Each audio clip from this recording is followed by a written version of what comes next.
नमस्कारम साथियों, जैसा कि हमने पहले 2 पेपर दिए थे, अब यह तीसरा पेपर है जिसमें 35% है।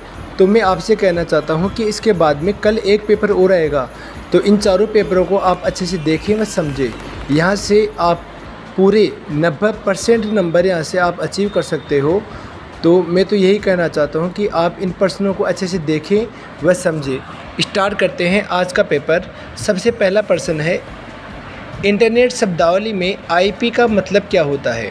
तो आईपी का मतलब होता है इंटरनेट प्रोटोकॉल। आईपी का मतलब होता है इंटरनेट प्रोटोकॉल। ऑप्शन सी एकदम करेक्ट आंसर है। ऑप्शन सी एकदम करेक्ट आंसर है। आईपी की फुल फॉर्म होती है इंटरनेट प्रोटोकॉल।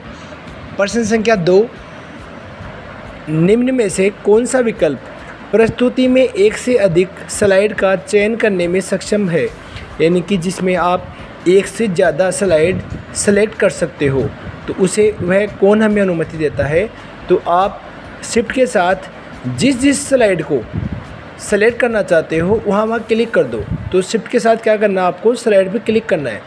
शिफ्ट के साथ स्लाइड पे क्लिक करना है। ऑप्शन डी इसका एकदम करेक्ट आंसर हो जाएगा।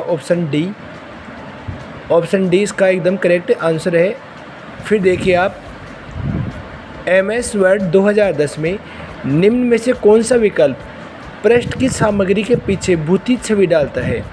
इसका मतलब है कि आपका जो डॉक्यूमेंट आपने बनाया है उसमें जितने भी पेज हैं उनके पीछे वाटर मार्क देने के लिए, वाटर मार्क जानते हो आप, जिनसे जो मेन कंटेंट होता है उस पर कोई फ़र्क नहीं पड़ता और आपका वाटर मार्क भी वैसे के वैसे दिखाई देता है। तो भूतित छवि डालता है, कौन डालता है? वो वाटर मार्क होता है। ये कहाँ होता है? ये हमारी डिज़ाइन टैब में आता है। किस में आता है? ये डिज़ाइन में आता है ये।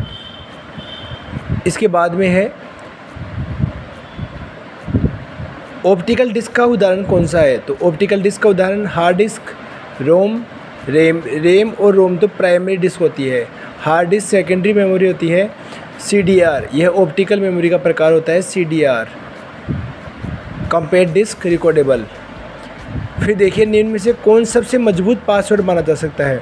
मजबूत पासवर्ड वो होता है जो कम से कम 8 नंबर का हो, जो कम से कम जिसमें 8 अक्षर आए, जिसमें एक अक्षर बड़ा आना चाहिए, कैपिटल आना चाहिए, एक अक्षर बड़ा होना चाहिए, एक अक्षर कम से कम छोटा होना चाहिए, छोटे ABCD का होना चाहिए, एक स्पेशल कैरेक्टर होना चाहिए, जैसे @ हो गया, हैशटैग हो गया, इनमें से होना चाहिए, और एक होना चाहिए कोई नंबर। इन सबको मिला के 8 नंबर होना चाहिए। यानी कि ऐसा फॉर्मेट तो आपके पास होना ही चाहिए। और जैसे एक बड़ा अक्षर हो गया, एक छोटा अक्षर हो गया, फिर इसके बाद एक स्पेशल कैरेक्टर हो गया और एक नंबर हो गया कोई भी। इन सबको मिला के आपके पास कम से कम 8 अक्षर होने चाहिए। कितने अक्षर होने चाहिए? 8 अक्षर। तो देखिए, स्ट्रॉन्ग पासवर्ड इसमें सब छोटे हैं तो गलत हो गया। इसमें R ही है, इसमें 8 अक्षर भी नहीं है तो ये भी गलत हो गया। इसमें देखिए V बढ़ा गया, ये 3 छोटे आ गए, स्पेशल कैरेक्टर आ गया और 2017 ये आ गए, तो ये सही है आपका। सी ऑप्शन एकदम सही है। ये पूरी जो अपनी शर्तें होती हैं पासवर्ड होने की, मजबूत पासवर्ड होने की, उन सबको पूरी कर रहा है। तो आपका ऑप्शन सी एकदम सही है। फिर देखिए प्रश्न संख्या 6, सबसे उपयुक्त सही विकल्प चुनें। यानी कि इनमें से जो सबसे अच्छा है वो वाला कौन सा होगा? तो कंट्रोल और अल्ट को संयुक्त कुंजी कहते हैं। सही है ये बात? सही है ये बात। कंट्रोल अल्ट, और अगर शिफ्ट आ जाए यहाँ पे तो शिफ्ट भी क्या होती है? कॉम्बिनेशन की होती है, यानी संयुक्त कुंजी होती है, मिश्रित कुंजी होती है। इन तीनों का ही अकेले का यूज़ नहीं होता। किस किस का? कंट्रोल, अल्ट का और शिफ्ट का। इन तीनों का अकेले का यूज़ नहीं करते। इनका यूज़ करने के लिए हमें किसी दूसरी की आवश्यकता होती है, इसलिए हम इन्हें कॉम्बिनेशन की कहते हैं। फिर देखिए सेकंड ऑप्शन, ऑप्शन संख्या B, caps lock, number lock, scroll lock. Toggle key होती है। हाँ, 3 अपने पास टोंगल की होती है, कैप्स लॉक, नंबर लॉक और स्क्रॉल लॉक। सही है ये भी। तो उपरोक्त दोनों सही है। फिर देखिए ईमेल से तात्पर्य, ईमेल से तात्पर्य क्या होगा? Electronic mail. ऑप्शन बी एकदम करेक्ट आंसर। फिर देखिए प्रश्न संख्या 8, MS वर्ड 2010 में निम्न में से कौन सा अलाइनमेंट विकल्प बाएं और दाएं मार्जिन के बीच अनुच्छेद की प्रत्येक पंक्ति को ऑनलाइन करता है? यानी कि सबको बराबर करता है, तथा बाएं और दाएं किनारों पर सीधे किनारों का उत्पादन, यानी कि एकदम सीधी लाइनें जाती है, वो कौन सा होता है? वो होता है आपका जस्टिफाई। कौन सा होता है वो? जस्टिफाई। देखिए 4 प्रकार के अलाइनमेंट होते हैं। लेफ्ट, जिसमें लेफ्ट साइड से स्टार्ट करते हैं, राइट, जिसमें राइट साइड से स्टार्ट करते हैं, सेंटर, जिसमें लाइन को बीचों बीच से स्टार्ट करते हैं, और जस्टिफाई, जिसमें ये जो अभी प्रश्न बोला है कि लाइन एकदम सही सीधी तरीके से आती है, वो होता है आपका जस्टिफाई। तो अपना राइट आंसर होगा जस्टिफाई, ऑप्शन बी एकदम करेक्ट आंसर होगा। प्रश्न संख्या 9, बस टोपोलॉजी और स्टार टोपोलॉजी का संयोजन, किसी का संयोजन होता है तो ट्री बनता है। क्या बनता है? ट्री। जिसे हम बोलते थे ट्यूबवेल के अंदर, उनके अंदर बोलते हैं, या कमरे के अंदर कोई तवाय अलग से निकालना तो ट्री करते हैं। ट्री संयोजन होता है, ट्री टोपोलॉजी होता है। वो कौन सा होता है? वो ट्री टोपोलॉजी। साथियों, अच्छे से आप समझ रहे हो आई होप, और अच्छे से आप समझे भी, क्योंकि यहीं से प्रश्न आपके पास आने हैं एग्ज़ाम में। मैंने जो पिछली एग्ज़ाम हुई थी अपनी, उसके अंदर भी 3 पेपर बना के दिए थे, लेकिन मैं फिर भी आपके लिए 4 पेपर लाया हूँ, ताकि कोई क्वेश्चन कहीं छूट भी जाए तो इन चारों पेपरों के अंदर पूरे प्रश्न कवर हो जाए आपके। और अगर आप इन चारों पेपरों को अच्छे से देखते हो तो 100% गारंटी है कि आपके 90% कोई नहीं रोक सकता, आपके 90% कोई नहीं रोक सकता। तो आप अच्छे से समझें, अच्छे से देखें, वह अपने दोस्तों के साथ शेयर भी करें। फिर देखिए 10वां प्रश्न, मान लीजिए क्षेत्रों जैसे कृषि, निर्माण, विनिर्माण, खनन आदि जो भारत के सकल घरेलू उत्पाद जीडीपी में योगदान देता है, तो एमएस एक्सेल 2010 में पूरे भारत में जीडीपी में सकल घरेलू उत्पाद में प्रत्येक क्षेत्र के योगदान को दिखाने के लिए सबसे बढ़िया चार्ट, यानी कि देखो आपको ये सब आता है पहले से। मान लो अपने अब की बार खेती हुई है, कोई भी काम हुआ है, विनिर्माण का काम हुआ है, मकान बने हैं, भवन बने हैं, सड़कें बनी हैं, ये सब काम हुए हैं, तो इन्हें कैसे दिखाते हैं? तो इन्हें दिखाने के लिए हम पाई चार्ट आता है, गोल आता है, ऐसे गोला आता है, ऐसा बना हुआ गोला देखा होगा आपने। फिर ऐसे ऐसे उसमें डिवाइडेशन आता है कि ये इतना पार्ट तो इसका हुआ तब की बार देश में, और इतना काम इसका हुआ, इतना काम इसका हुआ था। इस टाइप से आता है, उसे हम कहते हैं पाई चार्ट। क्या कहते हैं? उसे हम पाई चार्ट। उसमें अच्छे से समझ में आ जाता है। फिर देखिए प्रश्न संख्या 11, प्रेजेंटेशन के स्लाइड शो को शुरू करने के लिए आप दबाते हैं F5। क्या दबाते हैं आप? F5। और जहाँ प्रेजेंटेशन है, आप अभी वर्तमान में काम कर रहे हो जिस स्लाइड पे, जैसे मान लो आप 1 नंबर स्लाइड से आप स्लाइड शो देखना चाहते हैं तो आपको दबाना है F5। यदि आप 5वीं स्लाइड पे काम कर रहे हो और 5वीं से देखना चाहते हो, जैसे 5वीं आई, 6वीं आई, 5वीं से आगे वाली स्लाइड आई आपके पास, तो आपको प्रेस करना है, आपको दबाना है शिफ्ट के साथ F5। यानी कि चालू स्लाइड से आपको स्लाइड शो देखना है तो शिफ्ट के साथ F5। और यदि शुरुआत से 1 नंबर स्लाइड से आपको स्लाइड शो देखना है तो उसके लिए आप F5 दबाओगे। तो इसमें पूछा अपन से स्लाइड शो शुरू करने के लिए क्या दबाओगे आप? F5। फिर देखिए स्लाइड शो मेनू से व्यू शो विकल्प का चयन करें, ये भी सही है, तो ये भी सही आ रहा है, इसमें ए भी सही है और बी भी सही है, तो उपरोक्त ए बी का चयन करें। फिर देखिए प्रश्न संख्या 12, Google drive, Microsoft one drive, drop box किसके उदाहरण है? पिछले वाले पेपर में दिए थे मैंने ये क्वेश्चन, फर्स्ट वाले पेपर था आपकी बार का, उसमें दिया था ये क्वेश्चन। तो ये उदाहरण है आपके क्लाउड स्टोरेज सर्विसेज के। किसके उदाहरण है? क्लाउड स्टोरेज सर्विसेज के। मैं ज़्यादा टाइम लूँगा नहीं आपका, क्योंकि आपका टाइम कीमती है। अभी आप जितने क्वेश्चन हो सके उतनी बार बार रिपीट करके देखिए, आप इन्हें समझे अच्छे से, इसलिए मैं थोड़ा जल्दी लेके चल रहा हूँ उनको। फिर देखिए next question, sleep mode, shut down और रीस्टार्ट किससे कर सकते हैं अपन? तो ये आप कर सकते हो पावर बटन से। किससे कर सकते हो आप? पावर बटन से। रीस्टार्ट भी कर सकते हो, कंप्यूटर को स्लीप मोड पर ला सकते हो, कंप्यूटर को शट डाउन कर सकते हो, ये सब काम आप पावर बटन से कर सकते हो। पावर बटन आता है आपका विंडो बटन या स्टार्ट बटन होता है, उसके अंदर आता है पावर बटन, तो वहाँ से ये सब अपन कर सकते हैं। बैक स्पेस मैंने बताया था, बैक स्पेस काम में आता है अपने पास। जो लेफ़्ट साइड के अक्षर होते हैं, बाईं तरफ के अक्षर होते हैं, उन्हें काटने के लिए, उन्हें हटाने के लिए अपन बैक स्पेस का यूज करते हैं।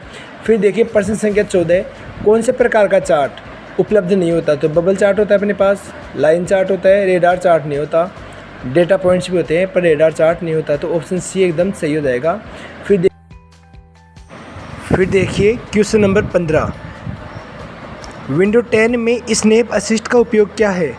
तो विंडो 10 में स्नैप असिस्ट का उपयोग होता है, देखते हैं पहला ऑप्शन, आप एकाधिक विंडोज़ के साथ एकल स्क्रीन पर एकाधिक ऐप चला सकते हैं। सही है ये बात, यानी आप एक विंडो में एक दस्तावेज़ लिख सकते हैं, अपनी ट्विस्टेड फीड को दूसरे में देख सकते हैं, और इसी तरह आप भी देख सकते हैं, ये भी सही है पॉइंट, पहला वाला पूरा सही है पॉइंट। फिर देखते हैं हम दूसरा, आप अपने पीसी को अपनी आवाज़ से नियंत्रित कर सकते हैं। नहीं, ये तो गलत है। आप किसी भी डिवाइस पर कहीं भी कोई भी फाइल प्राप्त कर सकते हैं, ये भी गलत है। आप वीडियो कॉल कर सकते हैं, ये भी गलत है। तो ऑप्शन ए एकदम सही है स्नैप असिस्ट के लिए। फिर देखिए प्रश्न संख्या 16, विंडो 10 कौन सा एक ऑपरेटिंग सिस्टम होता है जबकि MS DOS? तो विंडो 10 ऑपरेटिंग सिस्टम होता है, लेकिन कौन सा? GUI फॉर्मेट पे काम करता है, ग्राफिकल यूज़र इंटरफेस। और जो आपका MS DOS होता है वो होता है CLI, command line user interface, command line user interface. तो देखते हैं, ग्राफिकल यूज़र इंटरफेस विंडो 10 के लिए सही है एकदम। फिर दूसरे के लिए है कमांड लाइन यूज़र इंटरफेस।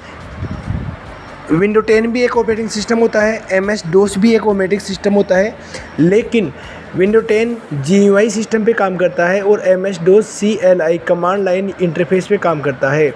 याद रखना साथियों, और इसकी फुल फॉर्म भी याद रखना, GUI की, ग्राफिकल यूज़र इंटरफेस, बहुत बार पूछी जाती है। फिर देखिए प्रश्न संख्या 17, निम्न में से कौन सा MS Access 2010 में डेटा प्रकार का मान्य सेट नहीं है? यानी कौन सा एक डेटा का प्रकार का सेट सही नहीं है? तो OLE, ऑब्जेक्ट, इंटीजर और मनी, ये तीनों एक साथ नहीं आते, तो यही आपका शायद हो सकता है आंसर। देखते हैं हाइपरलिंक, कैलकुलेटर और येस और नो, सही है ये तो। टेक्स्ट नंबर और मेमो, ये भी सही है। टेक्स्ट, ऑटो नंबर, अटैचमेंट, ये भी सही है। तो ऑप्शन ए आपका इसमें एकदम सही होगा, जो इसका मान्य सेट नहीं है। प्रश्न संख्या 18, निम्न में कौन सा आपके लिए, आपके कंप्यूटर सिस्टम के लिए दुर्भावनापूर्ण है, यानी ख़राब है कंप्यूटर के लिए? वायरस ख़राब होता है कंप्यूटर के लिए, तो ऑप्शन ए सही है। एंटीवायरस तो वायरस से बचाता है, फायरवॉल हैक होने से बचाता है। अपडेट और सिक्योरिटी, हमें सिक्योरिटी देता है और अपडेट रखता है कंप्यूटर को, तो ऑप्शन ए एकदम सही है, जो कंप्यूटर को हमें, यानी कंप्यूटर को नुकसान पहुंचाता है, दुर्भावनापूर्ण स्थिति में लेके आता है। कौन है वो? वायरस। फिर देखिए प्रश्न संख्या 19, विंडो 10 में बैकग्राउंड में चल रहे वर्तमान प्रोग्राम को कौन सा आइकन रखता है अपने पास? तो उन्हें जो बैकग्राउंड में चलते रहते हैं प्रोग्राम, वह उन्हें रिप्रेजेंट किया जाता है टास्क बार पे। डेट और टाइम के पास में होता है सिस्टम ट्रे। क्या होता है अपने पास? सिस्टम ट्रे होता है, जहाँ उन्हें रिप्रेजेंट किया जाता है सिस्टम ट्रे के अंदर। ये प्रोग्राम बैकग्राउंड में चल रहे होते हैं। Amazon.com प्रदान करता है, किस प्रकार की सेवाएं देता है Amazon.com? बिजनेस टू बिजनेस नहीं, बिजनेस टू कस्टमर, ये सही एकदम, बिजनेस टू कस्टमर। मॉड्यूलेशन डेमोड्यूलेशन का संक्षिप्त नाम क्या है? तो मॉड्यूलेशन और डेमोड्यूलेशन का संक्षिप्त नाम होता है मोडेम। इसका नाम हो जाएगा साथियों मोडेम। फिर देखिए आप, विंडो 10 के विंडोज़ मोबिलिटी सेंटर में कौन सी उपयोगिता उपलब्ध है? तो विंडोज़ मोबिलिटी सेंटर के द्वारा हम क्या क्या कर सकते हैं? तो डिस्प्ले कंट्रोल कर सकते हैं, सही है। स्पीकर की वॉल्यूम को सही कर सकते हैं, ये भी सही है। उपरोक्त ए व बी दोनों। फिर देखिए आप, प्रिंटर की गुणवत्ता किस में मापी जाती है? तो प्रिंटर की गुणवत्ता डॉट्स पर इंच में मापी जाती है, डॉट्स पर इंच में। DPI की फुल फॉर्म होती है डॉट्स पर इंच, DPI। फिर देखिए आप, MS Access 2010 में उपयोगकर्ता द्वारा कौन से डेटा प्रकार दर्ज या बदल नहीं सकता? कौन सा डेटा नहीं बदल सकता? आपका वो था आपका ऑटो नंबर, ऑटो नंबर नहीं बदल सकता। प्रश्न संख्या 25, आपके हार्ड ड्राइव में डेटा को संरक्षित करने का सबसे अच्छा तरीका क्या होता है? तो हार्ड ड्राइव में जो अपने पास डेटा होता है, उसके लिए सबसे अच्छा तरीका ये होता है कि हम अपने कंप्यूटर या मोबाइल के अंदर बैकअप का सिस्टम ऑन रखें, जिससे हम डेटा को ज़्यादा टाइम के लिए संरक्षित रख सकते हैं, तो वो होता है बैकअप। फिर देखिए प्रश्न संख्या 26, विंडो 10 में कौन सी कुंजी संयोजन स्क्रीन पर सभी खुली खिड़कियों को मिनिमाइज़ करने के लिए, तो मिनिमाइज़ करने के लिए होती है आपके पास विंडो प्लस डी। विंडो की बटन दबाइए आप और उसके साथ में डी दबा दीजिए, तो सभी जो आपके पास स्क्रीन खुली हुई है, ओपन विंडोज़ है, वो सभी मिनिमाइज हो जाएगी। प्रश्न संख्या 27, MS एक्सेल में डेटा आयात कर सकते हैं। MS एक्सेल में कार्य करते समय आप डेटा कहाँ से ले सकते हैं? तो हम डेटा डेटाबेस से ले सकते हैं, वेब पेज से ले सकते हैं, टेक्स्ट फाइल से ले सकते हैं, उपरोक्त सभी से ले सकते हैं। MS वर्ड 2010 में आप किसका उपयोग कर पाठ की रेखा के ऊपर छोटे अक्षरों को लिख सकते हैं? पाठ किस रेखा के ऊपर, मतलब जैसे मान लो आप 10th में पढ़ते हो तो 10th लिखा आपने और TH को लिखना ऊपर, तो जो ऊपर आता है ये, इसे क्या कहते हैं हम? Super script. क्या कहते हैं इसे हम? सुपर स्क्रिप्ट कहते हैं इसे हम, सुपर स्क्रिप्ट। और जो नीचे की तरफ जैसे आपने लिखा H2O, तो ये 2 नीचे आया, इसको कहेंगे आप सब स्क्रिप्ट। क्या कहेंगे इसे? सब स्क्रिप्ट। और एक होता है श्रिंक फ़ॉन्ट। श्रिंक फ़ॉन्ट क्या होता है? जैसे कि मान लो ये लिखा हुआ है 2010, इसके बीच में से लाइन खिंच गई, तो इसे कहते हैं हम श्रिंक फ़ॉन्ट। और एक होता है ग्रो फ़ॉन्ट। तो फ़ॉन्ट को बड़ा करके देखना हो तो आप यूज़ करते हैं ग्रो फ़ॉन्ट का। तो अपने पर्सन के अनुसार आंसर होगा आपका सुपर स्क्रिप्ट। फिर देखिए प्रश्न संख्या 29, एक नई प्रेजेंटेशन किससे बनाई जा सकती है?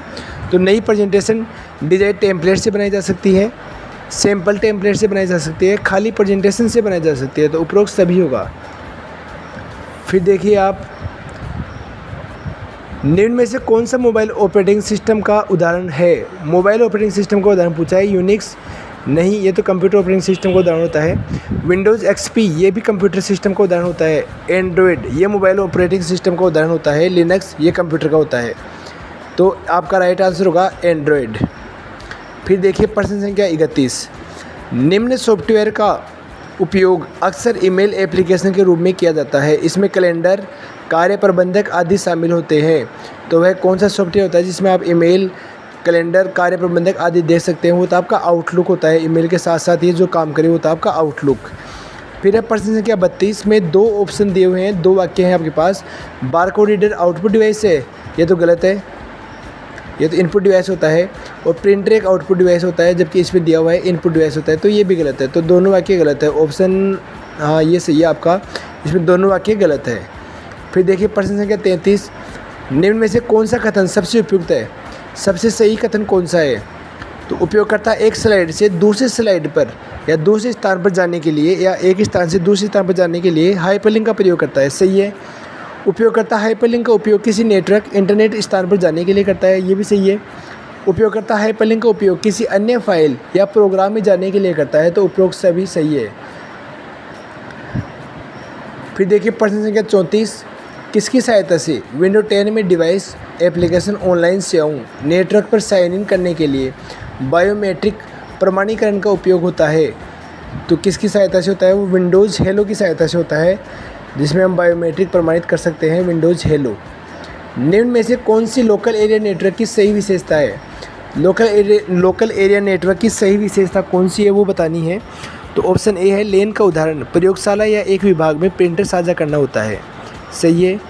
लेन व्यापक रूप से कंपनी के कार्यालय, कारखाने, विश्वविद्यालय में संसाधनों और विनिमय जानकारी साझा करने के लिए पर्सनल कंप्यूटर और वर्क स्टेशन से जुड़ने के लिए उपयोग किया जाता है। ये भी सही है आपका। लेन छोटे आकार के नेटवर्क है जो कुछ इमारतों व कुछ भवनों या कुछ किलोमीटर तक कैंपस में ही कवर कर पाते हैं। उपरोक्त सभी एकदम सही वाक्य हैं। आई होप दोस्तों शायद आपको समझ में आया होगा। बहुत अच्छे से मैंने एक्सप्लेन किया है, लेकिन फिर भी अगर आपको समझ में नहीं आ रहा है एक बार में, तो आप वीडियो को 1 से ज़्यादा बार देखें। वह 2 पहले की वीडियो और एक ये वीडियो, कुल मिलाकर 3 वीडियो हो चुके हैं। एक वीडियो आपके पास कल या परसों में आ जाएगा, आपके एग्ज़ाम से पहले आ जाएगा। तो आप इन चारों वीडियो को अच्छे से देखें। आपके 90% मार्क्स कोई नहीं रोक सकता, ये मेरी गारंटी है आपसे। और अपने दोस्तों के साथ वीडियो को शेयर करना ना भूलें। लाइक करें वीडियो को। वह कोई भी आपकी प्रॉब्लम आई वीडियो से संबंधित या एग्ज़ाम से संबंधित तो आप कमेंट करके पूछ सकते हैं। थैंक्स दोस्तों।